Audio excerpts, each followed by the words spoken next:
Is your paralysis an accident or your darkest masterpiece? You look at your life and see walls, but you don't know that you yourself laid the bricks. Why would you rather die slowly in the known than be born with pain in the uncertain? Your stagnation is not bad luck. It is a strategy of your ego to not face the abyss of your own potential. How long will you kiss the chain that suffocates you? I congratulate you. If you're here listening to these raw truths, you're no longer part of the sleepwalking mass that blames fate.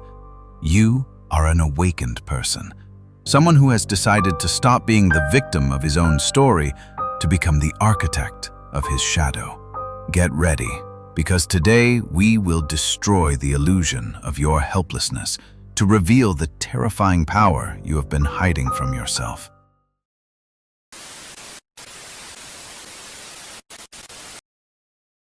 Do you feel that emptiness that grows as your days repeat themselves in perfect inertia?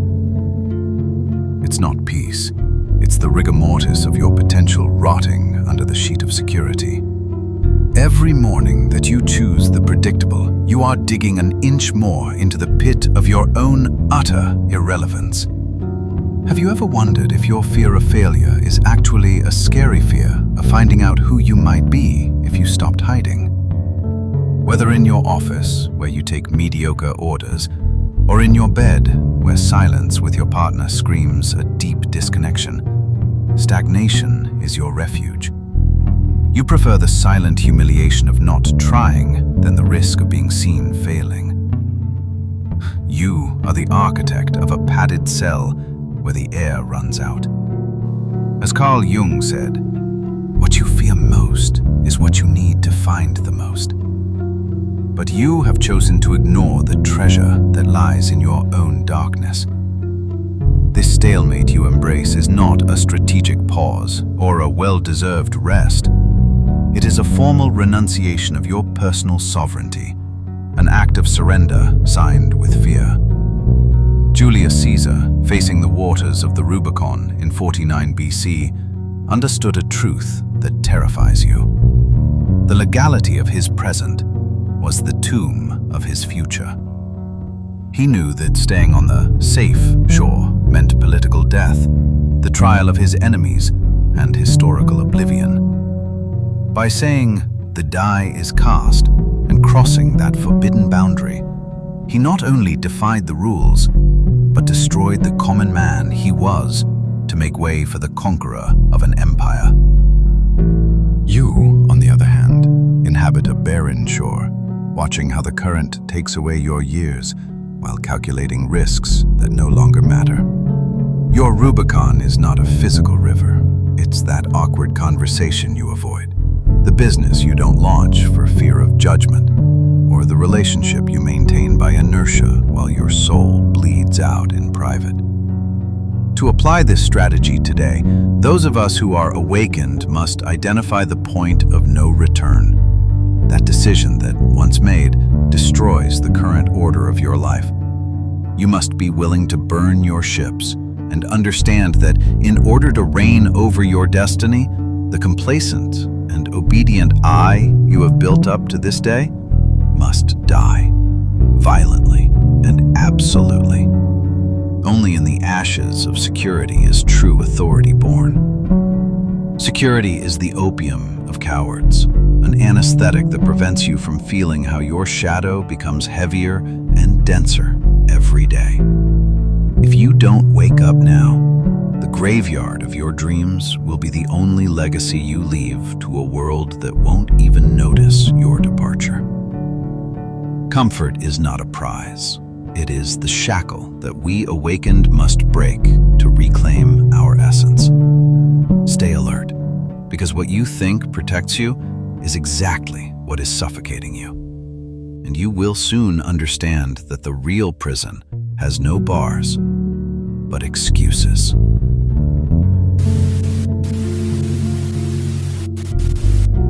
Is your intellect a tool of liberation or the most sophisticated cage you've ever built? You hide behind mountains of books, courses, and perfect plans that never see the light of day. That knot in your stomach that you feel when you think about acting is not a lack of information. It is the terror that reality will belie the idealized image you have of yourself. How many times have you postponed your life under the excuse of not being ready, while others, less capable, keep the loot that corresponded to you? Whether in your career, where the perfect project dies on your hard drive, or in your private life, where you dissect every emotion to death, paralysis is your poison. You prefer the illusory control of theory to the fertile chaos of practice. Your mind has become a labyrinth where the minotaur is your own shadow, devouring your years. As Carl Jung warned, thought is not a substitute for life, and you have tried to think about your existence instead of embodying it, becoming a spectator of your own intellectual funeral. This cowardice, disguised as prudence, is a drain from power that men like Cyrus the Great would never have allowed. Cyrus did not conquer empires expecting all the variables to be favorable. He understood that speed in execution is the mother of authority. While his enemies debated in endless assemblies, Cyrus was already at the gates of their cities. To apply this today, the awakened must adopt the strategy of imperfect action. Choose a goal, set a 24-hour limit for planning, and launch the attack regardless of whether the plan has cracks. Perfection is the refuge of those who do not have the courage to be judged. Your chronic analysis is the shackle of the mediocre who are afraid of getting their hands dirty with the mud of reality. If you don't break this cycle, you'll die a potential genius and a failure in practice. Someone who understood the map, but never dared to set foot on Earth. Those of us who are awakened know that knowledge without action is simply an elegant form of mental masturbation. Be prepared, because paralysis is only cured by the brutal clash of the will, and the time to think is up.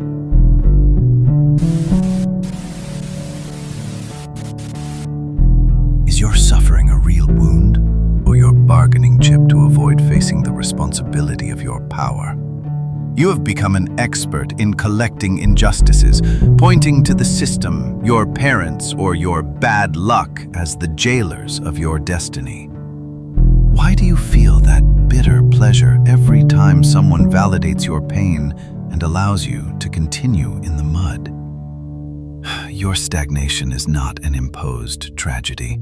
It is the script you have written so that the world does not demand the greatness that terrifies you. Whether in your professional environment, where favoritism is your excuse for not standing out, and in your intimate relationships, where you use your past traumas as a shield against real commitment, victimization is your drug.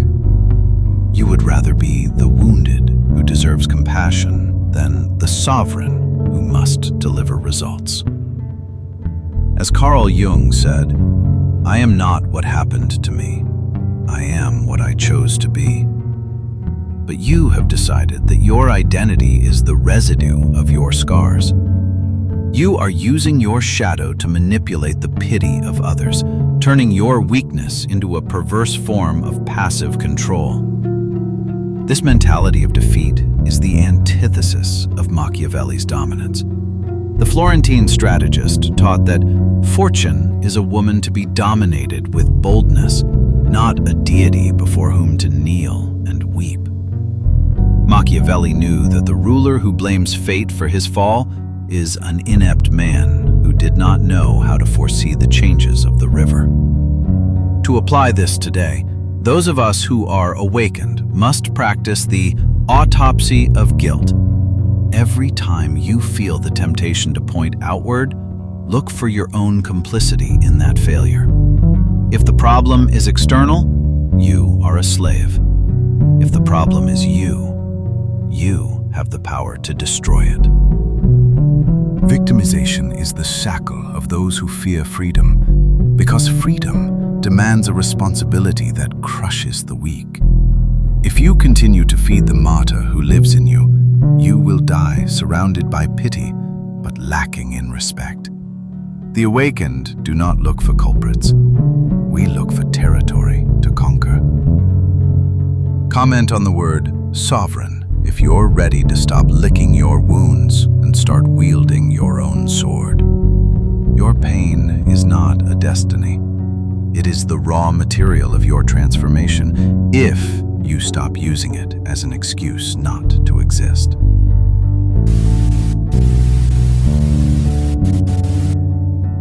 Is your so-called peace just a lack of direction masquerading as virtue?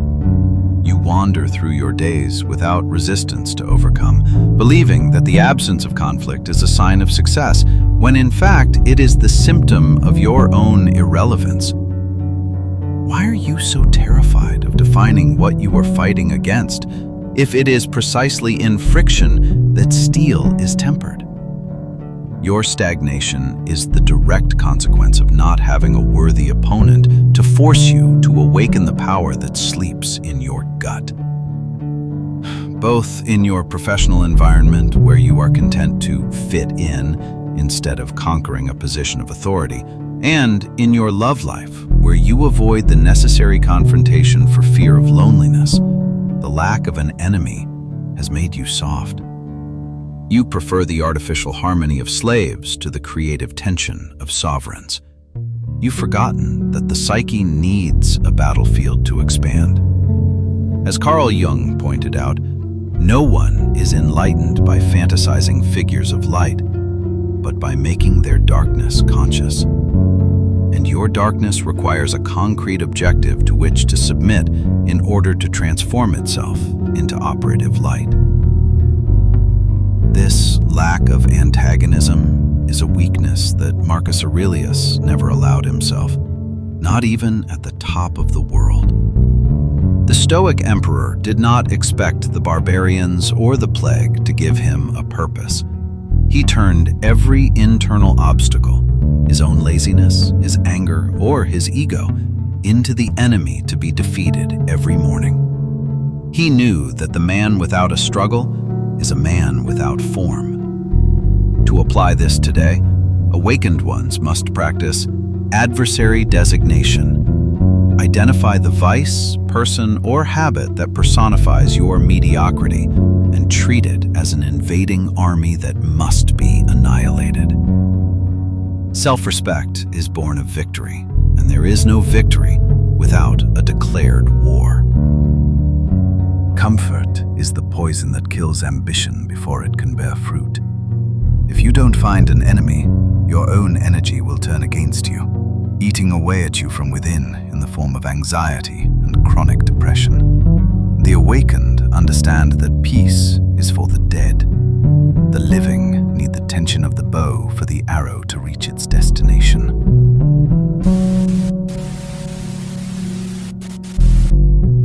Are you an internal combustion engine or a simple weather vane waiting for the wind of enthusiasm to move? You've convinced yourself that you're not moving forward because you don't feel the spark, as if the universe has an obligation to send you a dopamine flash before you do your duty. How long will you be the beggar who waits for an emotional handout to start building your own empire? Your stagnation is proof that you're a slave to your moods, a puppet of your own brain chemistry. Both in your physical discipline, which you abandon when the sky clouds over, and in your strategic projects, which die when the novelty dissipates, dependence on motivation is your downfall. You prefer the cheap euphoria of an inspirational video to the sober satisfaction of the finished task. You're waiting for the ideal self to magically appear to save the mediocre self. As Carl Jung warned, vision only becomes clear when one can look into one's own heart. And in yours, there is only passive waiting, a childlike resistance to accepting that the will is an act of force, not a pleasurable feeling. This fragility is something that Cyrus the Great would never have tolerated in his ranks. Cyrus did not expand the Achaemenid Empire by trusting that his soldiers would be willing to march through the desert. He based his power on the structure, loyalty, and inertia of unbreakable habit. He knew that the leader who depends on the emotion of his men is a leader who has already lost the war. To apply this today, the awakened must implement the dictatorship of the agenda. Don't wonder how you feel. Ask yourself what the plan says. The action must precede the emotion. It is the movement that generates the fire, not the other way around.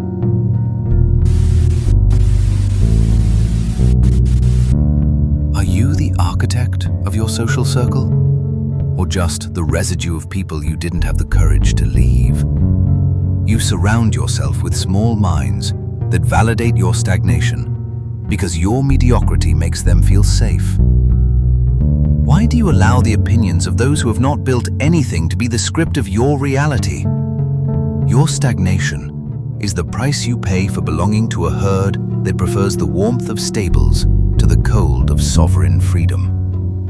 Both in your friendships, which consume your time in sterile complaints, and in your intimate environment, where emotional blackmail is the chain that prevents you from flying, the cage is invisible but real.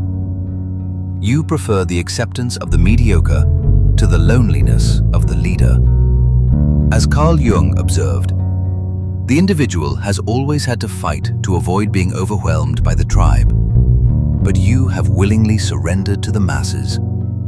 You are allowing the collective psyche of your surroundings to devour your individuation, becoming an echo of voices that are not your own. This social complacency is a weakness that Julius Caesar eliminated with surgical precision.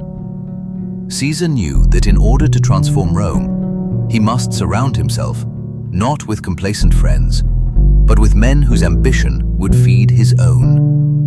He was not afraid to cut ties with those who represented the old and decadent order. To apply this today, those of us who are awakened must perform a power pruning. Identify the 3 people who drain your energy the most and reduce your exposure to them drastically. Don't seek consensus, seek expansion. If your environment doesn't force you to raise the level, it's pushing you into the abyss of the ordinary. Loyalty to mediocrity is a betrayal of your own potential. If you don't have the courage to be the traitor of a circle that suffocates you, you will die an exemplary citizen of a wasteland. If you understand that your environment is your prison and you are determined to break the bars of other people's opinion, write the word free. It shows that your will is stronger than the pressure of the flock and that you have stopped asking permission to be who you should be.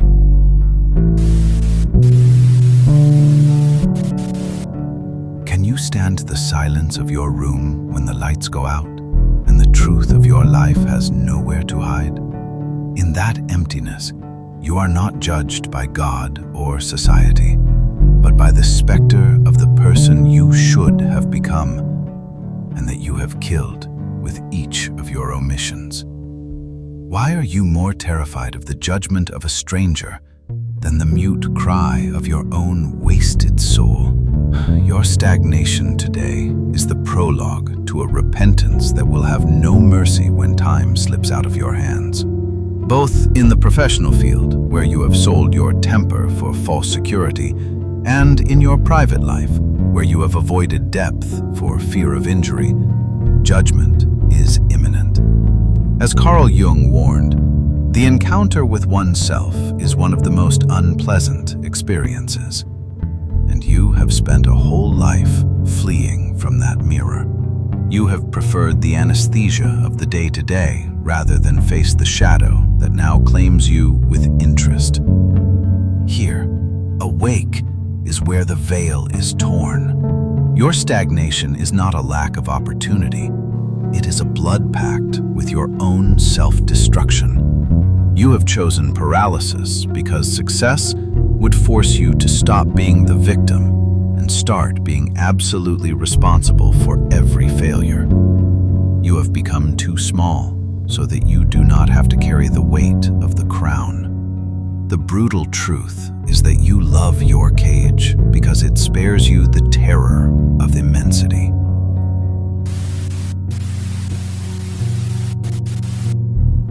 Are you willing to let everything you think you are be reduced to ashes so that who you really are can be born? The crisis you have avoided so much is not your enemy. She is the midwife of your new reality. Your stagnation only ends when the pain of staying the same finally overcomes the terror of changing. Why do you cling to the rubble of an identity that no longer sustains you? Collapse is the most violent and necessary gift that life can offer you, to force you to wield your own sovereignty. Whether in your career, where current failure is the sign that the old road is dead, and in your intimacy, where the breaking of silence marks the beginning of a raw truth, crisis is the catalyst. You've spent years protecting a glass mask that today, finally, must break. Awakening is not a whisper, it is a rallying cry against your own mediocrity. If you have come this far, you no longer have the excuse of ignorance. Now, you only have the responsibility for the action. The awakened know that chaos is the fertile ground of the gods and the terror of the slaves. The promise of freedom I made to you at the beginning is fulfilled here. The key to your prison was never outside. It was in your willingness to accept chaos as your ally. Walk into the fire, because only what is real will survive the flame.